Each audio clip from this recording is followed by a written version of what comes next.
जब आप heavy lift करते हो या कंपाउंड मूवमेंट्स करते हो और आपके जो अनमोल रत्न हैं वो लटक रहे होते हैं तो उनके पिसने के चांसेस थोड़े ज़्यादा होते हैं।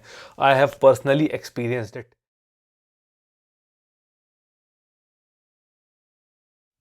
सो प्रणाम दोस्तों, क्या हाल चाल। आ गया हूँ मैं आप लोगों के लिए एक और नई वीडियो लेकर के।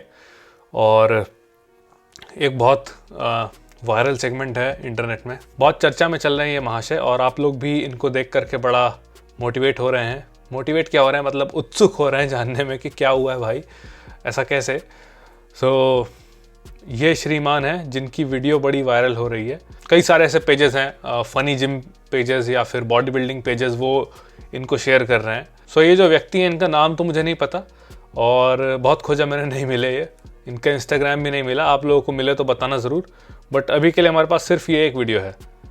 तो ये जो हैं, लेट्स नेम हिम सेंटा, क्योंकि जो पोस्ट मैं देख रहा हूँ उसका पहला कमेंट ही है सेंटास गिफ्ट बैग, तो इनका नाम सेंटा रख देते हैं हम। तो सेंटा भाई की एज बहुत ज़्यादा है और इस एज में इतनी बढ़िया फिजिक लेके चलना इज़ क्वाइट इम्प्रेसिव। भले ही फिर वो एनहांस्ड हो तो क्या, इस एज में आके it requires a level of discipline in order to build and maintain this physique. So I appreciate Santa भाई for that. इनको भाई कहूँ या चाचा कहूँ, क्योंकि उम्र तो बहुत ज़्यादा है, चलो चाचा बोल देते हैं, सेंटा चाचा। अगर हम कमेंट्स पढ़ें इनके पोस्ट पर जो आए हैं, लोग कंफ्यूज्ड हैं। Is that a tumour? I think he injected stuff in wrong place. Probably not. इतना बेवकूफ़ कौन हो सकता है? He would die in pain अगर ऐसा वो करते तो। एक कह रहे हैं dude got a cancer tumour. Medical professionals, क्या राय है आपकी? कैंसर ट्यूमर हो सकता है? मतलब in my opinion he would not be posing like this अगर कैंसर ट्यूमर होता तो। एक कह रहे हैं fuck testosterone, he replaces testis, a balloon with water when you carry a bag for testosterone. तो लोग जो है इनको बड़ा ट्रोल कर रहे हैं। वैसे तो ट्रोल नहीं करना चाहिए, और कई सारे स्पेकुलेशंस भी हैं। जैसे कई लोग कह रहे हैं कि इनको जो है वो हर्निया है, कई कह रहे हैं हाइड्रोसील है, कई कह रहे हैं इनको सिस्ट है, कई कह रहे हैं इनको स्पर्मेटोसील, वो भी मतलब सिस्ट ही होता है एक। है क्या असल में इनको? तो ये है क्या, उसके ऊपर हम बाद में आएंगे। बट सबसे पहले लोगों के मन में एक ये डाउट आ रहा था ना कि कई लोग, मतलब जो लेमन हैं इस फील्ड में और जो देख रहे हैं, वो ये सोचते हैं कि स्टेरॉयड लेने से ऐसा हो जाता है, कि स्टेरॉयड लिया इस वजह से उनके टेस्टिकल्स बड़े हो गए। क्या स्टेरॉयड लिया क्या इस वजह से हुआ? देखिए, स्टेरॉयड्स लेने से इस तरह का तो कुछ भी नहीं होता। मतलब बहुत दूर दूर तक कोई पॉसिबिलिटी नहीं है कि इस तरह का कुछ हो if you are on anabolics. बल्कि अगर हम बात करें, जब आप एनाबॉलिक्स पर होते हो तो इसका ऑपोजिट होता है। जो आपका टेस्टिकल साइज़ होता है वो कम हो जाता है उल्टा। उसके पीछे का भी रीज़न मैं आपको बताता हूँ। जैसे हमारी बॉडी में नेचुरली स्पर्मेटोजेनेसिस और टेस्टोस्टेरोन प्रोडक्शन का काम करते हैं टेस्टिकल्स। जब आप बाहर से कुछ भी हार्मोन इंजेक्ट नहीं कर रहे, बाहर से टेस्टोस्टेरोन नहीं ले रहे हो, तो हमारी बॉडी नीचे आपका जो कट्टा है वो खुद बना रहा है।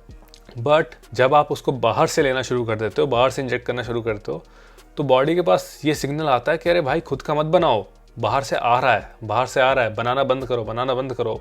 इस तरह से जब आप बाहर से अब्यूज़ करना शुरू करते हो टेस्टोस्टेरोन को या फिर उसके डेरिवेटिव्स को, मतलब एंड्रोजन्स को इन जनरल, आपके टेस्टिकल्स उसको खुद बनाना छोड़ देते हैं। और खुद वो बनाएंगे नहीं तो उनका साइज़ धीरे धीरे श्रिंक होने लग जाता है, क्योंकि प्रयोग में वो नहीं आ रहे हैं, बना ही नहीं रहे हैं, तो धीरे धीरे छोटे होते चले जाते हैं। यस, एनाबॉलिक अब्यूज़ तो इसका कारण नहीं है। अब आ जाते हैं एक जो लोगों को लग रहा है कि हर्निया हो सकता है। तो हर्निया के भी कई प्रकार होते हैं। इंग्विनल हर्निया इस वाले को कहते हैं, जिसमें आपकी अंतड़ी जो होती है वो बाहर निकल आती है आपके सैक के अंदर। ऐसा हो सकता है, बट हो सकता है, लेकिन इन माय ओपिनियन, फिर से मैं अपना ओपिनियन घुसा रहा हूँ यहाँ पे, हालांकि मैं एक मेडिकल प्रोफेशनल नहीं हूँ, बट आप लोगों की डिमांड है तो करना पड़ता है। देखिए, इंग्विनल हर्निया कभी भी इतना बड़ा अपीयर नहीं होता। यहाँ पर मैं फ़ोटोज़ लगाना चाहता हूँ, लेकिन मैं लगा नहीं पाऊँगा क्योंकि फिर वो एज रिस्ट्रिक्ट हो जाएगी मेरी वीडियो। देखता हूँ मैं, कुछ अगर मिलता है तो लगाऊँगा, वरना फिर समझ जाओ आप यहाँ से ही कि जो आपकी इंटेस्टाइन होती है वो थोड़ी सी बाहर आ जाती है आपके सैक के अंदर, और वो जब बाहर आती है ना, तो आपका जो स्क्रोटम होता है, जो पूरा सैक होता है, इतना बड़ा कभी नहीं होता जितना इन भाई साहब का हो गया है। और एक और बात आप इस वीडियो में देखेंगे कि ये बड़े आराम से पोजिंग कर रहे हैं, खड़े होकर के फ्लेक्स कर रहे हैं मसल्स को, हैं एब्स को फ्लेक्स कर रहे हैं, बाइसेप फ्लेक्स कर रहे हैं, क्वाड्स फ्लेक्स कर रहे हैं। अगर इनको इंग्विनल हर्निया होता तो इनके लिए ये सब कर पाना मुश्किल था।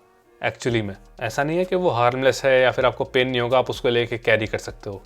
इट इज़ ब्लडी पेनफुल, बहुत दर्द होता है, इसीलिए तो लोग हर्निया से परेशान हो जाते हैं और जा करके ऑपरेशन कराते हैं। अब एक और जो थ्योरी लोग निकाल रहे हैं कि ये स्पर्मेटोसील है या फिर आपका टेस्टिकुलर सिस्ट जो बन जाता है ऊपर, वो है, तो वो भी नहीं है यार, क्योंकि वो सिस्ट भी बड़ा होता है बट इतना बड़ा कभी नहीं हो पाता कि मतलब आपका वो आटे का कट्टा बन जाए इस तरह से, है ना।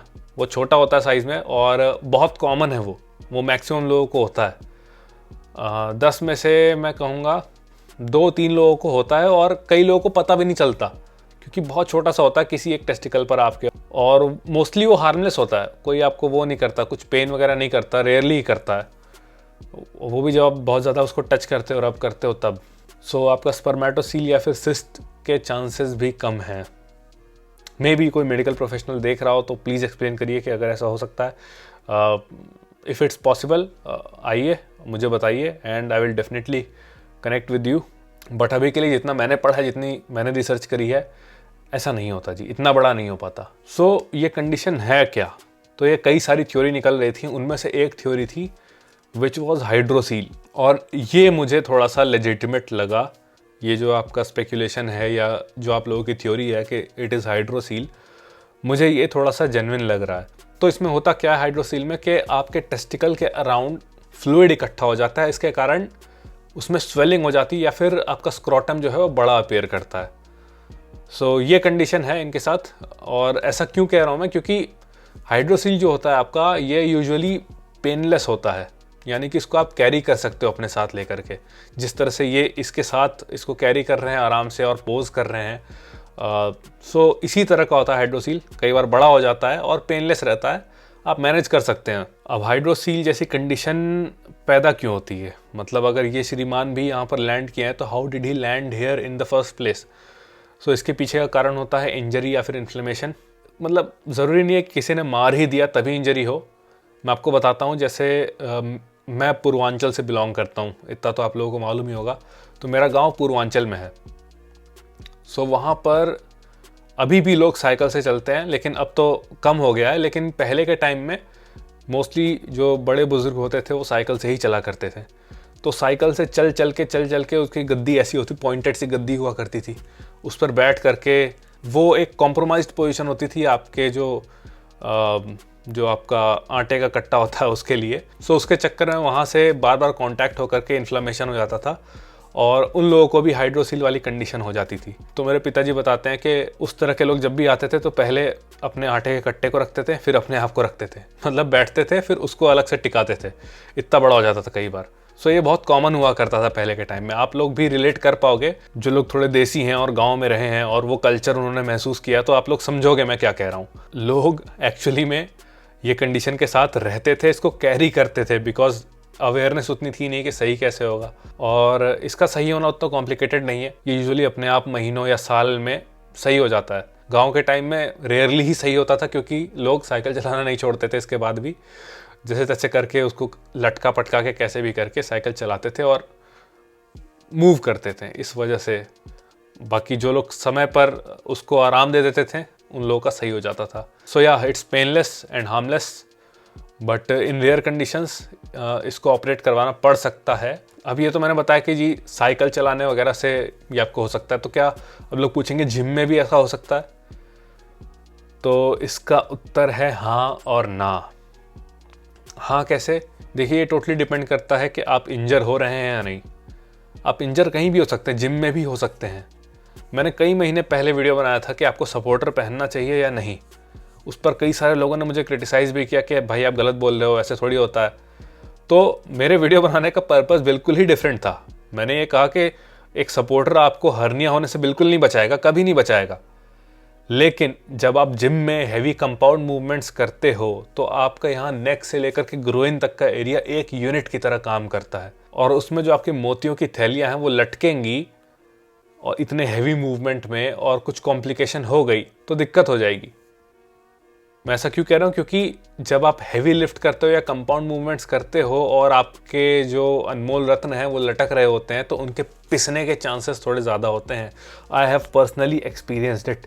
इसीलिए मैं ये नहीं कह रहा हूँ कि आप सपोर्टर ही पहनो, but your balls should be intact. मतलब कुछ भी पहनो लेकिन दे शुड बी इंटैक्ट। थोड़ा सा, ऐसा भी नहीं कि एकदम टाइट पहनना है, इंटैक्ट रखो while you are working out, ताकि आगे चल के पछताओ ना। अभी एक और सवाल का हम जवाब दे देते हैं कि इस तरह की प्रॉब्लम जो है would it affect in your muscle building goals, अगर आपको ऐसा हो जाता है तो।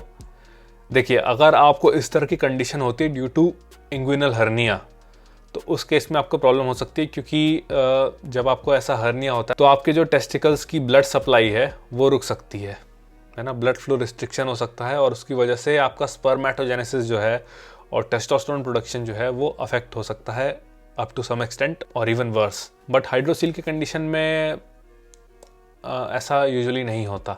बाकी let me know your thoughts, आप लोग क्या सोचते हो, और वीडियो अच्छी लगी हो तो लाइक करिए, चैनल को सब्सक्राइब करिए अगर नए हो तो, और मिलता हूँ फिर से आपसे नेक्स्ट वीडियो में।